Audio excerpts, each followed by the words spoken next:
화를 내도 손해보지 않는 똑똑한 사람들의 말습관. 인간관계에서 갈등과 불화는 피할 수 없는 요소입니다. 때로는 가장 침착한 사람들도 분노를 느끼고 화를 내게 됩니다. 그러나 일부 사람들은 감정적인 순간에도 자신의 메시지를 효과적으로 전달하고 관계를 손상시키지 않으면서 자신의 요점을 분명히 할 수 있는 특별한 능력을 가지고 있습니다. 이러한 사람들은 감정적 상황에서도 자신의 의사를 분명하게 전달하는 감정 지능이 높은 소통 방식을 구사합니다. 화가 났을 때 솔직한 감정을 표현하면서도 상대방과의 관계를 해치지 않고 오히려 문제 해결로 이끄는 말하기 방식은 결코 타고나는 것이 아니며 누구나 배우고 익힐 수 있는 기술입니다.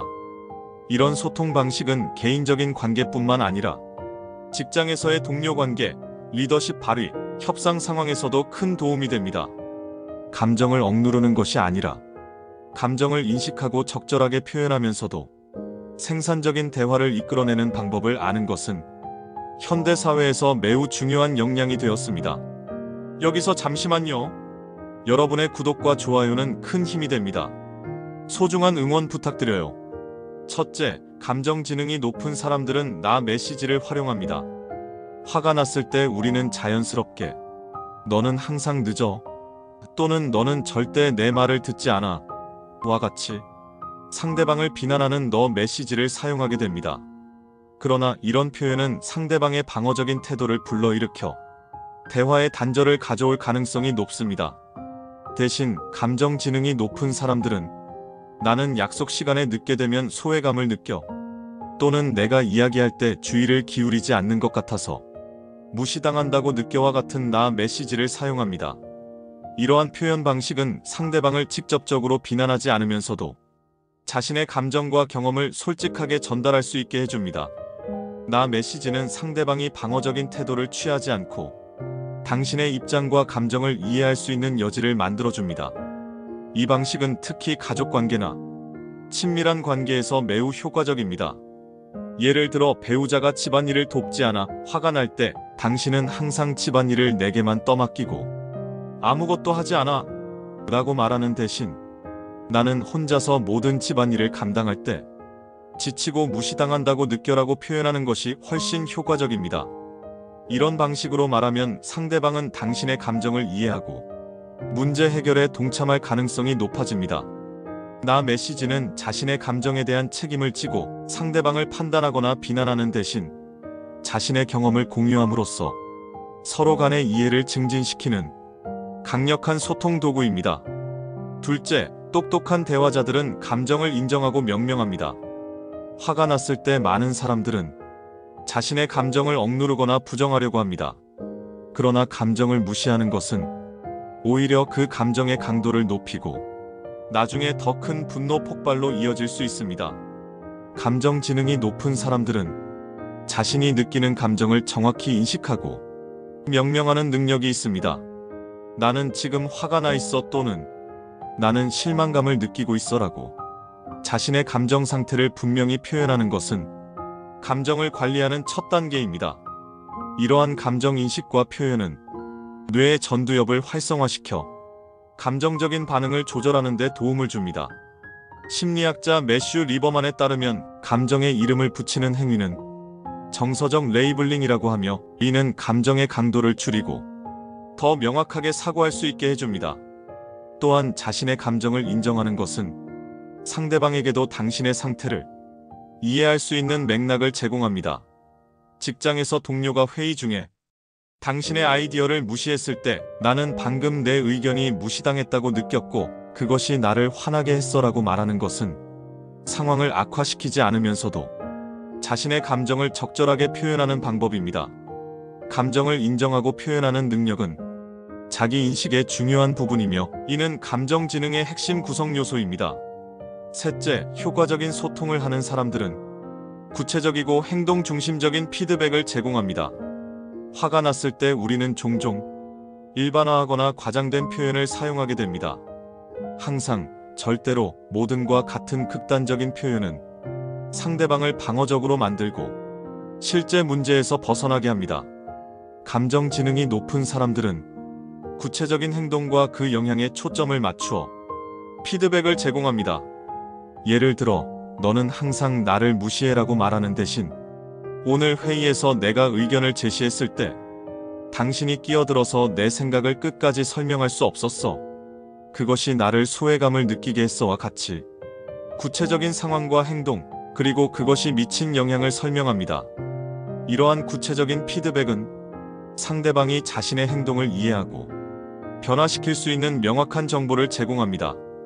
또한 이러한 방식은 문제를 개인적인 공격이 아닌 해결해야 할 특정 행동으로 프레임함으로써 대화의 건설적인 방향을 유지하는 데 도움이 됩니다.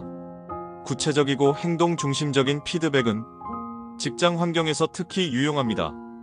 팀원의 성과가 기대에 미치지 못할 때 너는 일을 제대로 하지 않아라고 말하는 대신 최근 프로젝트에서 3번의 마감일을 놓쳤고 이로 인해 전체 팀의 일정이 지연되었어.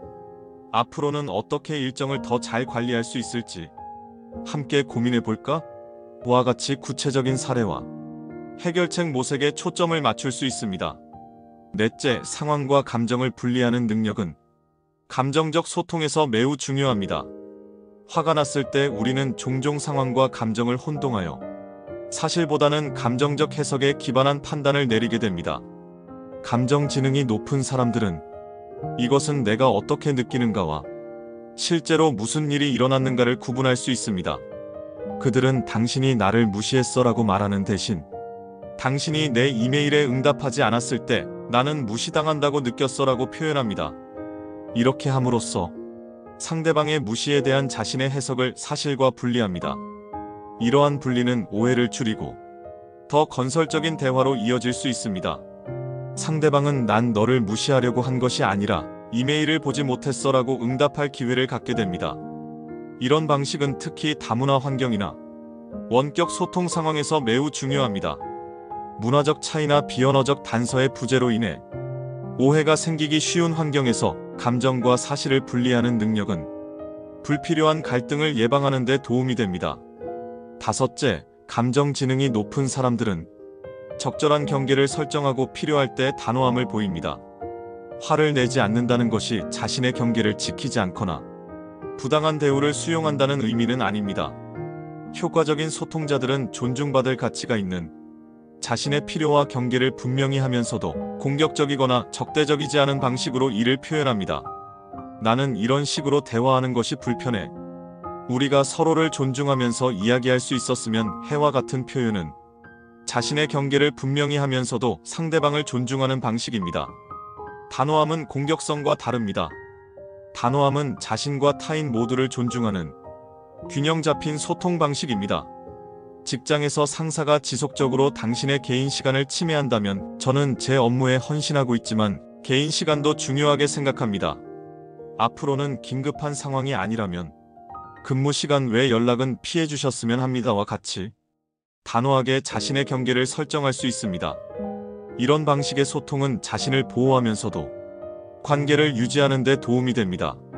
경계 설정은 자기 존중의 표현이며 장기적으로는 더 건강한 관계를 구축하는 데 기여합니다.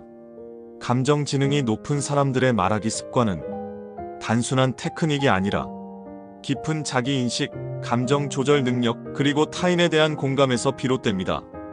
이들은 화가 났을 때도 자신의 감정을 인식하고 그 감정의 원인을 이해하며 상대방의 관점도 고려할 수 있는 능력이 있습니다.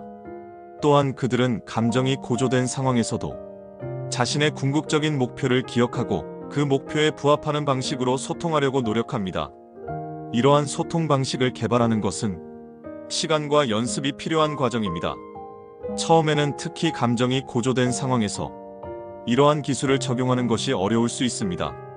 그러나 꾸준한 연습과 자기인식을 통해 점차 이러한 방식이 자연스러운 소통 패턴으로 자리 잡을 수 있습니다. 자신의 소통 방식을 개선하려는 노력은 단순히 갈등을 줄이는 것 이상의 의미가 있습니다. 이는 더 깊은 연결, 상호 존중, 그리고 효과적인 문제 해결로 이어지는 건강한 관계의 기반을 마련합니다. 결론적으로 화를 내도 손해보지 않는 사람들의 말습관은 감정을 부정하거나 억누르는 것이 아니라 감정을 인식하고 건설적으로 표현하는 능력에 기반합니다. 나 메시지 사용하기, 감정 인정하고 명명하기, 구체적이고 행동 중심적인 피드백 제공하기, 상황과 감정 분리하기, 그리고 적절한 경계 설정하기와 같은 기술들은 감정적인 상황에서도 효과적으로 소통할 수 있게 해줍니다. 이러한 습관들을 개발하고 실천함으로써 우리는 더 건강하고 만족스러운 인간관계를 구축하고 유지할 수 있으며 개인적으로나 직업적으로 더 큰 성공을 이룰 수 있습니다. 진정한 감정지능은 자신과 타인 모두를 존중하는 균형 잡힌 소통의 예술이며, 이는 현대 사회에서 점점 더 중요한 역량이 되고 있습니다.